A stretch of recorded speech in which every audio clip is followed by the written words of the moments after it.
What's going on, you guys?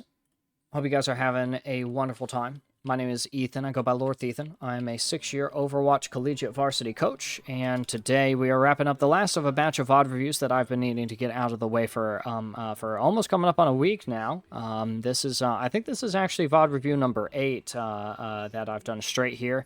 So here at the last legs of the journey, I'm looking to wrap up with something that's really easy to cover, something that's that we can get really clear takeaways from and go from there. This is going to be some Masters DPS gameplay on PS5. Actually, the controller aim you guys are going to see is actually pretty slick here in just a couple of minutes. Their player comment is, I played this game and we ended up losing, but I dropped 66 kills and was wondering, is there anything else I can do that could have won this game for us? I can tell you already, yes. Shoot the tank. I've looked at this VOD already. I've actually been really excited to talk about this one because it reveals some very pertinent, very objective, uncontestable, indisputable facts about Overwatch. One of which is that picks don't matter, and the scoreboard is liar. Scoreboard lies to all of us. It doesn't give us nearly as much information as it actually needs. It's actually the information the scoreboard gives you is such low value that it actually is a huge disservice and honestly very deeply clouding to our vision on how to actually win games, that you're better off just not reading the scoreboard at all, right? 66 elims is really impressive, and we're about to see exactly what gets us 66 elims. The aim is really clean. In fact, taking a look at this VOD a couple of days ago when I was just taking my my notes, especially after seeing wow, 66 kills and we still end up losing, right? And we actually do shoot the tank a little bit there, right? We have a really nice pick onto the soldier here on the off angle, right? And from here, we're going to find a really nice pick on the Yari. I do want to say you can get this pick just by standing at the top of the stairs there, right? And you don't have to move forward into those kills or into that kill. And ultimately, you're getting these picks, right? But the objective is moving the entire time, right? So is there damage or pressure that you could be applying to the people who are moving the objective to keep it from moving, because that's how the game is won. Doesn't matter how many picks you get, right? So again, 66 picks, and we see why. When I was looking at this the other day, I cut myself off. It was actually so crazy. I was like, this guy's cheating. I mean, this is sus. But it's actually just really, really impressive. But ultimately, look at how you got a bunch of people who are just on the objective and they're just moving the objective, right? So I ask, are the 66 picks, do those help you win the game? No, they don't. Picks don't matter. Team fights do, and there aren't really many team fights. It's just kind of our team getting dismantled by the people who are moving the objective, instead of all of us kind of competing over the same space, the same angle, stuff like that. All right. So being here in this position isn't really, again, it's not helpful for stopping the objective. It's not very easy to reconvene with our team. We're going to end up chasing kind of vanity picks. We're considering to ourselves, my whole team is they don't have their cap, they don't have their soldier, the Cass is out here, right? We did manage to kill their Sigma. We dropped from the high ground for some reason, which I'm not a big fan of. It does lead us into the soldier pick, but what is our plan after this? Go back up on height. That's a really early flashbang, and that's a nice pick there. But where are we heading from this point? We find the Iari here. See how none of this is team fights though, right? And none of these are concentrated around the objective. They're just one-off picks in weird angles. And so not only are these not the picks that matter, they're not at the times that matter, they're also not in the places that matter, right? And so ultimately, you've got all of these picks that you're able to do. You've got all this damage. And by the way, you need to ult here, right? We have our ultimate here. We're going to move up to this position here. We're going to generate our ultimate here. We get confronted by a threat. There's 2 of them now. Rip it on the ultimate, right? Your Ana's right down there. You have damage mitigation on your ult, right? You don't have to back out of that fight. And honestly, I think you're leaving your Ana kind of to die in there as well. And that's a position that she wanted to play. That's map control. There's a mega pack in there. I don't really care too much for the Deadeye on the Sigma, especially the drop from high ground and the shot into his grasp are all a little on the egregious side of things. And you get some really nice damage onto the Sigma. He throws up his barrier and you decide that you're going to get bored, right? But Sigma is the one who's controlling the objective here.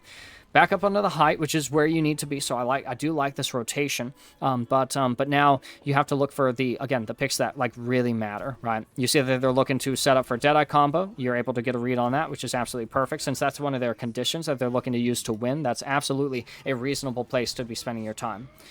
Rolling onto the Sigma here, I'm not a big fan of. I guess it does make the shots easier to land, although it does put you at more vulnerable positions. Could you land those shots just as easily and get just as much damage off of them from the various high ground positions on the map? Probably, especially with how comfortable you are operating these catwalks. This is a character, or this is a player called Zerxon. Zerxon. I do like if we have it, use it, right? Maybe we're getting a little greedy, and oh, wow, the drop. I hate dropping from high ground. And it's really unfortunate that, like, these are the shots that we actually, like, miss, and we end up, yeah, I'm not a huge fan of the repeats just on principle, but it is good for us to get picks. And honestly, all the picks, all the damage that we do, in the space that they have to cross to get to the objective is really important. All the pressure that we can force them to have to endure up until the point where they're actually able to touch the objective. But now they have people on the objective. They got one on the point. It's their Sigma. We're gonna end up having to back off. We took one duel against the Cass. We're gonna take another duel against the Soldier. And again, the aim is really nice. The aim, the connections are all really, really nice. Almost too nice, one might remark. But then we stop shooting the Sigma, who's moving the objective, who contributes to the point presence. And again, it might not matter so much in the context of this scenario because he ends up dying anyways, right? But like, holy smokes, all of this damage, right? And at least some of it could be concentrated onto the people who are doing everything, which it we'll see at the end of the match ends up being their Sigma here. But it does end up being a little bit of a slog for them. It's a little bit of a slow start for everyone in this lobby, including our allies here in this scenario. Really tough that your Juno eats the rock there. Kind of funny that that you don't. And also, you know, after Sig has used rock and grasp, I wonder if that's actually your opportunity to stay on that angle and make sure that he ends up dead here, because you're just out in the middle of the open on low ground. You actually end up dying here as well. The Cap gets 2 picks, and because the objective has progressed as far as it has, then it doesn't matter. We end up losing this in a fight just because the cart is close enough to its destination when they start and end that fight. If they started the fight while the objective was further back, then you would probably have a much better opportunity to get a more meaningful contest here. Unless this is where you guys stop the objective. It's actually been a couple of days since I looked at this code. I just remember all the vanity picks.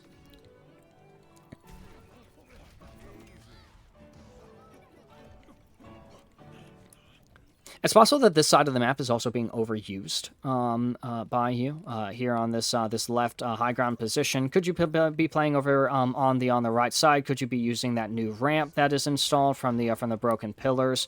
You have an opportunity to shoot Sigma here. Looks like you're looking to mark from spawn. You see the cat, get some really nice shots onto them. You're going to get confronted by the Sigma. Interesting to not see you pressure the Sigma as he approaches you, and you end up dropping onto the low ground and kind of ending up in front of 3. Understand that you have to get out of there because that's a scary place to be. Find damage onto the Cassidy, who still hasn't rotated to his angle, and get jumped by the Soldier just because you ended up losing the mark on him. But you also see how, like, you know, and it's funny, I mentioned playing the right side of the map, and then there you are, and I'm going to say, you're disconnected from your team, though. You're like, no one on your team would be able to help you to see or heal you.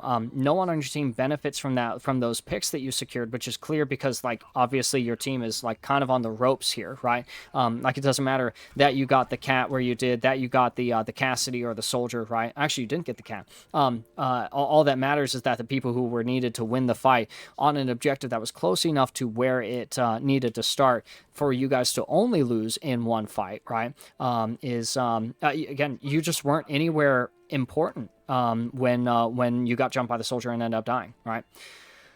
I like this high ground position. This is a nice, strong starting spot. This will help you get the picks that you need and apply the pressure that you do. But you're missing shots on a Soldier instead of killing the Sig that's moving cart. And again, if you're shooting the Sigma and breaking his barrier and forcing him to use cooldowns, those are nice shots, by the way. Do you think that will make it harder for him to stay on and move the objective? Because you're up here for a long time, you end up being easy to mark and then to dispatch. The rule is about 8 to 12 seconds, and especially after you've scored a pick on an angle, it's time to, you know, go find a new angle. So you can definitely be looking to do that. Not shooting the Sigma who has your Ana and a Flux is a very bold choice, perhaps, right? Now, maybe you don't get to kill him anyways. Maybe some of these other targets are a little bit easier for you to kill. But again, obviously, right, if we're not plugging our pressure, right, 32 and 3, 11.7k damage. You actually have a pretty healthy amount of damage K mitigated. You've healed off of your Deadeye, right? All of these stats and they're good for like what exactly? Your pressure has helped to secure picks, and you're not dying as much as your teammates. But like, is this a game where it's actually kind of more important for you to be dying and resetting with your team so that you guys can contest the objective more frequently rather than less? Is this a scenario that that your damage, your 11.7k damage, could be done onto the guy who has 8.9k damage and 11.5k damage mit on red team, who has finally started to open up options? He's 4 deaths as Sigma, right? And I mean, this is like right around an elo where like everyone shoots the tank, and that's all that they do. Hayuzard and Rayush are 12 and 10 and 9-11, right? And that feels good and is kind of funny, respectively, right? But at the end of the day, none of those picks that we've gotten have helped us to stop the objective from moving. And at the end of the day, if I'm being as pressured out as I am, if I'm Magic Turtle, then I really want my DPS looking at the targets that I'm also looking at, and applying damage to the resources that help me move the cart forward as well. Playing at less effective ranges for our character, I would have just started from this position and sought to control this space here. Playing again at less effective ranges, you can get some really nice damage, but he's also obviously can get some really nice damage onto you. This slows you down. Now, this is fine because your supports are in a position where they can see you, although they're not in a position where they can see your tank. So the fact that you kind of draw your supports away from a position where they can more easily help your tank is a little bit troublesome. The soldier is really keeping you kind of choke held in this spot as well. At this point, it might be worth it to consider, like, just dropping on the low ground, going up the stairs here immediately in front of you on the low ground, or trying to ascend on the far right side, because now your Sigma, who's been moving cart this whole time like theirs has, is totally alone, isolated, and yeah, and there's no opportunity to that one did look a little weird. There's no opportunity to really keep him or do anything that can keep him alive there, right? But in the context of our supports moving with him to keep him alive, right, then you would want to be shooting his threats, right? Is that the Sigma? Is that the soldier? Is that the cat? Is that the cast, right? It might change from scenario to scenario. But again, it seems like the only reason that you have for selecting the targets that you are selecting to shoot is either A, they are squishy, or rather, it has to meet 2 criteria. A, they are squishy, and B, they are in front of you, right? When really you can be off-angling for picks that are meaningful, like you are for this Kiri here, right? And then after that, now that you've killed the Kiri, right, go after the Sigma, because that's the guy that's going to keep you from being able to move the objective, and that's the guy who was regularly moving the objective. Interesting to remark that doing the right thing in Overwatch often leads us to the next right thing to do. And it's not as if you're playing the game wrong here, right? You're hitting your shots, you're hitting targets that matter, right? Obviously, okay, if my team plays it a little bit cleaner, which, I mean, you could also be playing a little cleaner, you're dropping off the high ground for, like, no reason for a pick on a cat, right? On an objective that you've captured, right? So now, if Overwatch 2 boils down to 2 principles, those being timing and map control, isn't it unfortunate that at a time when you would want to be applying your pressure so that the cart can move while under pressure from these high ground positions that are now being maintained by the people who killed you, would have been nice to just, have the time here to just stay on this high ground? I mean, it looks like you're powerful on these high ground positions.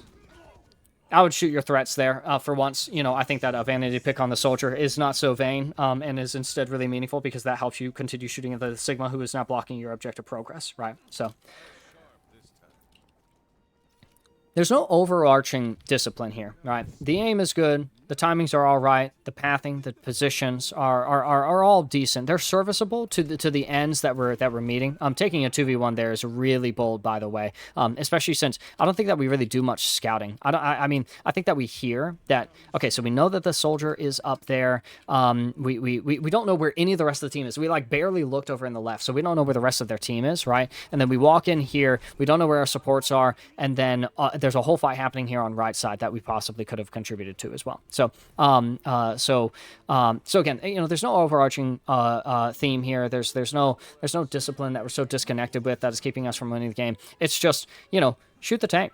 Do pressure, apply pressure, do damage to the people who are winning and losing the game by its rules, which is the objective. The objective is how you win and lose. Now, is it easiest to play the objective after winning team fights? Sure, absolutely.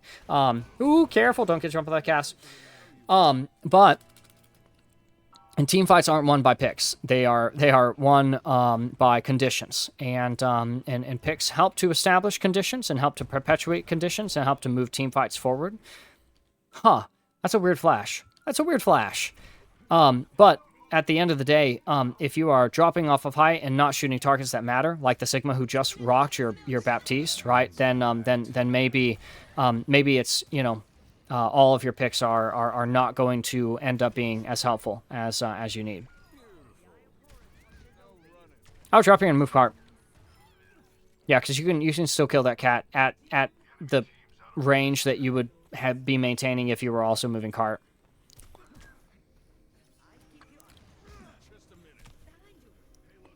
Yeah, I would walk all the way up the high ground. Walking backwards is a little bit of a liability for me now because you have lost the opportunity to really walk up there. And then by that point you try to go back up there, but it's really time to play safe. So just playing your timings out a little bit better is a little more important. 45 and 7. I mean, that's really impressive. 16k damage as well. But, like, shoot the barrier. Shoot the Sig Shield. Your team can't do anything while that Sig Shield is up. And they are shredding through yours, right? Your Sigma is sitting at 12, 13k. And their Sigma is still beating them, right? Although part of the 15.1 K damage bit is the fact that we are charging his grasp like crazy. Not just you, but your team as a whole as well, right? As opposed to your Sig, which I don't think is getting as much value. But that's not entirely your Sig's fault, right? I don't think there's enough pressure going into the barrier. I don't think that there's enough instances where we're forcing his grasp. I think that we're getting some really excellent picks, but they're not necessarily the picks that we have to secure, right? I mean, we're looking for a shot on the bash instead of clearing up high ground or just walking up there or playing underneath the right side so that we can eventually wander to Mega. And honestly, if we creep up this right side to eventually try and make this high ground like takeable, doesn't that lead the Sigma to us? And if the Sigma is standing in front of us, can't we damage him? And if we damage him, doesn't he move back? And if he moves back, doesn't that help our whole team? Got the right idea. Think about the high ground here. Could just walk up, but it looks like your team is doing a lot of the work for you. Although because you don't walk up with your team, well, not because you walk up with your team, but you know, it's a lot safer if all 5 of us are in the positions that we want to control. Or if all 5 of us are, like, working our angles. Oh, my God. Yeah. Like I said, we're charging his grass. Stop doing that. I do like the Deadeye proc, though. And again, you have some really, really nice shots. Some really nice picks here as well. Although we're playing this position for, like, way too long. We're so stuck here for, like, way too long. You know, honestly, go left side, go right side, play the Mega, look for an angle on the soldier. Just power through here, like, a long time ago.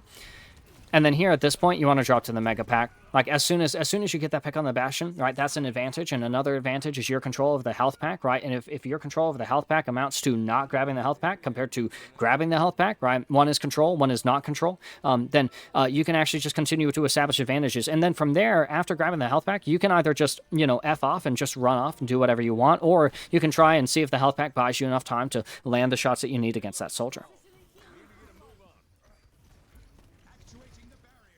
Shoot the shield, shoot the barrier. It's fine to shoot the barrier. It's fine to shoot the barrier as opposed to shooting 3 shots and then reloading because you shot into a shield. And then here, pull the trigger. Stop. I mean, pull the trigger so that you break the shield instead of charging his grasp, right? Because he's pulling his barrier back so that it charges, so that it regens while he's grasping, and then you charge his grasp so he doesn't have to shield even longer because he's got green health that you can shoot through instead.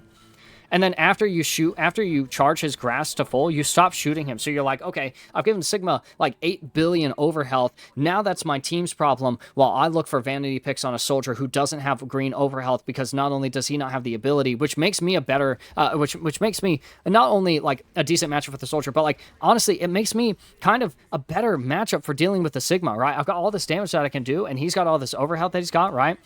And I'm here, like, looking for picks on the Bastion who isn't in shift, who isn't looking at targets that are super important, right? The Sigma is killing my team right now, and he's carving up the entire battlefield with his shield, with his grasp, right? And eventually you are worked up to the Sigma, but only because there is literally no one else to shoot, right? And that's problematic. You didn't take high ground that whole time, and high ground would have led you some really good angles. And again, like, you're charging the Sigma Grasp with your Deadeyes, which is really, really uncomfortable. Instead of, again, you just using your Deadeye to just, you know, break the barrier and do damage to Sigma. You don't have to get picks with your Deadeye. You just have to do damage and get value, right? And also get a little bit of damage mitigation, and then you have the regen perk, so get a little bit of regen off of it as well, right? But at the end of the day, these picks aren't buying you anything that a little bit of damage and pressure onto a Sigma that you're charging, it wouldn't already get you. You are giving Sig 8 billion overhealth and then saying, all right, it's my team's problem to deal with that. I'm going to go chase this Zenyatta who doesn't have Trank, this Bastion who doesn't have Shift, this soldier who doesn't have any kills or isn't on an angle that that I need to worry about pressuring, right? So on and so forth. Okay. I don't mind bailing from this angle, but be careful. You're out in the middle of the open, and honestly, at this point, it's probably better to just, like, stay close to the wall and, like, just move somewhere, right? If it's into the valley, if it's back up those steps, right, to re-challenge the soldier, although that would be a pretty uncomfortable angle to take. If it's moving up here, right, all of that is totally fine. I would shoot the pylon there. There's no reason to leave it up, right? You can also impose that cooldown. If you don't shoot it, then she can redeploy it at any point. Nice pick on the Bastion. Nice pick on the Iari. I actually don't understand how to have aim this good on console. I'm not a master at the sticks here. By the way, dropping off height, not a big fan. Maybe you have to be the one to touch, although I don't think that you do. Although, you know, impossible for you to know that you don't have to touch if you know you and your team aren't communicating. So, anyways, I don't even I'm not good at the sticks. That's why I play on keyboard and mouse.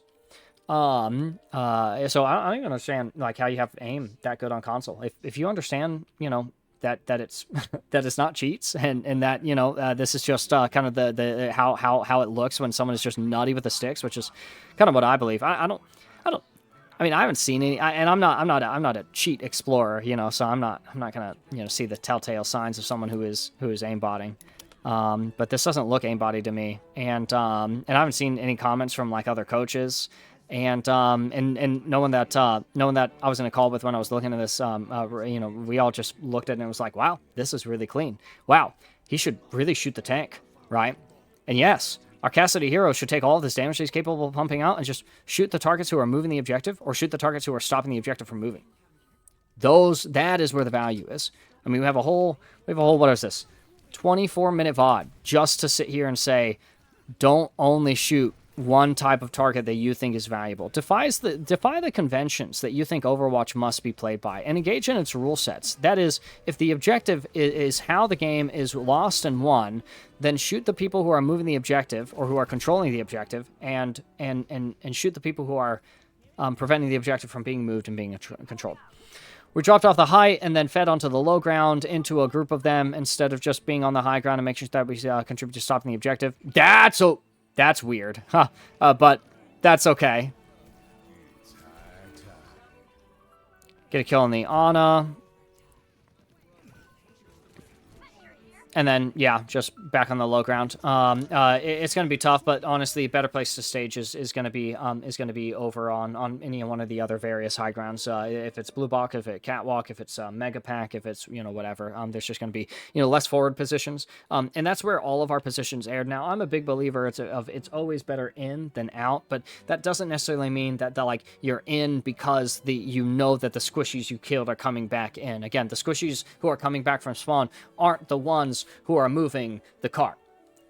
I played this game and we end up losing, but I dropped 66 kills and was wondering, is there anything else that I could do that could have won this game for us? Yes. Shoot the tank, move the objective. Overwatch is actually, and I'm so sorry because this is going to come off like how would you say it?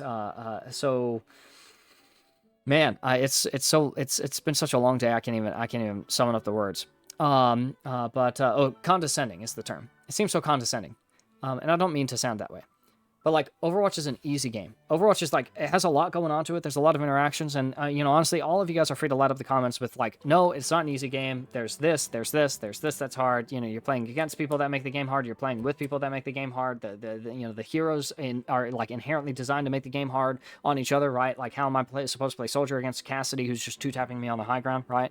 And so, at the end of it, like the game is hard in a lot of ways, but oftentimes we're making it harder on ourselves. And like, the game, let's make it easy on ourselves, right?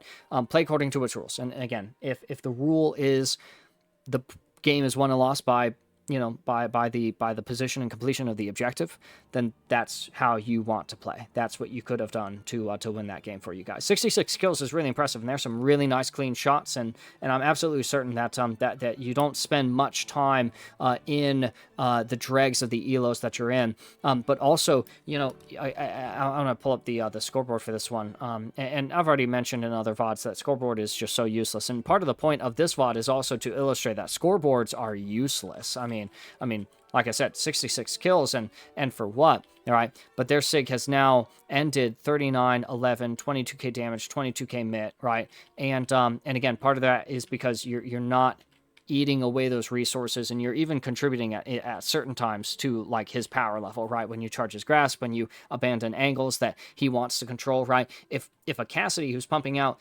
25k damage over a match is stops controlling an angle, then I know I'm free to work at a Sigma, right? So I'm going to go work that angle as Sigma, and if I'm a Sigma player, like even remotely with my Salt, I'm absolutely going to be able to dispatch a Sigma Venture Cat ERA composition. That is a 4v5 if I've got my whole team behind me, which I don't often have my whole team behind me, right? 19, 23, 16 deaths, right? But I also managed to walk out with 11 deaths, which is still somehow like competes for the lowest amount of deaths in the lobby that is being adminned by a 66 elim cast that loses the game because we like go out of our way at multiple instances to decide to either not shoot the tank or help him live a little bit longer. I could get rude, but I don't want to, and I will if we go on too much longer, because I don't like the idea of being driven by the numbers when it comes to discerning the actual value that we attain in our matches. So not necessarily that it would be at all entertaining or fun to be mean to old Zervin here, who is really just looking to understand the nature of a game that is played not just according to the picks that are secured over its duration, right? And that is the point. It's not about the picks. It's kind of like they say rally or inspire for Brig. It's not about how often you're proccing it, right? People like to have 100% uptime percentage, right? But you're not going to get that, right? It's not about when you're proccing the rally or the inspire. It's about it's not about how often you are, it's about when you're doing it, right? So it's not about how many picks you're securing, it's about which picks you're getting at which times onto which targets who are controlling which parts of the objective, right? Guys, that is the end of this series of VOD reviews, at least for another couple of days. We're going to be a little bit quiet here on the channel. Thank you guys so much for watching. A huge shout out goes out to Xerxen for being willing to have this gameplay examined here on the channel, and for us to get some really important takeaways. This ends up being a really important VOD, not only because we get to see how cracked on the sticks Xerxen is here in a Masters console lobby, but PS5 actually, might I mention, but also, the fact that, it's not just about those picks, right? It's about a lot more. Our positioning, our timing, our cooldown usage, the risks that we're taking, the high grounds that we're dropping from for, like, no apparent reason. And Xerxen, hopefully with a couple of changes, a couple of adjustments to your play style, and a little more emphasis on shooting the targets that matter. I think that you'll have a very easy time continuing to rank up. For those of you guys who have watched all the videos, who have just tuned in for a little bit of one, who have watched the hour-long VODs and the short-form VODs that I've been doing for the last couple of videos, thank you guys so incredibly much. The support means everything. If you guys would like to support, found the content entertaining, insightful, or oh my goodness, I'm losing my mind. Or educational, then feel free to leave a like on the video, subscribe to the channel, hit the bell icon so you guys can get notified of when we go live with videos here. Feel free as well to leave positively oriented feedback in the comment section below. Be nice, play fair, as Blizzard's rule. And also, guys, thank you guys so much for watching. Be good to each other. Be fair to yourselves, as always. For those of you guys who are looking forward to some of the longer VOD reviews, where we go into some of these concepts a little more in depth, then be on the lookout for those. That's just going to end up being kind of more premium than some of the quick-ish VODs that we look at. I mean, I know that this is a 24-minute match, but be on the lookout for more news and announcements regarding the content that I put out on the channel. It's been a nice return the last couple of weeks, and looking forward to keeping that growth kind of slow and steady at the start and going from there. You guys' early support is really, really helpful to that endeavor, and hopefully we'll be able to meet the needs of many players and get some really essential services out there at a time when Overwatch is really, really popping off. So it's a good time to be a player. It's a good time to get back into it. Good time to learn the game, and it's an excellent time to be taking a look at some of these replays, not only because they're fun, but because they're also very insightful. Guys, thank you so much for watching. As always, I will look forward to seeing you guys in the next one. Have a great day, and we'll see you guys soon.